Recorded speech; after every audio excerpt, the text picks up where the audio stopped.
मोहतरम नाजरीन, Sri Lankan premiere league के दौरान कौमी क्रिकेट मोहम्मद आमर से तल्ख कलामी करने वाले अफगान क्रिकेट को शाहिद अफरीदी ने खरी खरी सुना दी। कौमी क्रिकेट मोहम्मद आमर से तल्ख कलामी का वाक़या श्रीलंका में जारी लिंकन प्रीमियर लीग के दौरान उस वक्त पेश आया जब कैंडी स्टिकर की अफगान बॉलर्स ने गाल ग्लैडिएटर्स की जानब से खेलने वाले मोहम्मद आमर पर तंज किया। मैच खत्म होते ही दोनों खिलाड़ियों के दरमियान तल्ख जुमलों का तबादला हुआ। ताहम आमने सामने आने पर दीगर खिलाड़ियों और अंपायर ने दोनों को दूर किया और मामले को ख़त्म करवा दिया।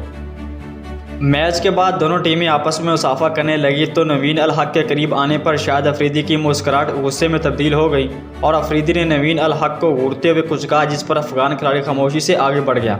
शाहिद अफरीदी ने अफगान खिलाड़ी के मोहम्मद आमर से तल्ख कलामी से मुतल्लिक ट्वीट करते हुए कहा कि मैं नौजवान खिलाड़ी को एक मशवरा दूंगा कि आराम से गेम खेलें और बदकलामी से परहेज़ करें।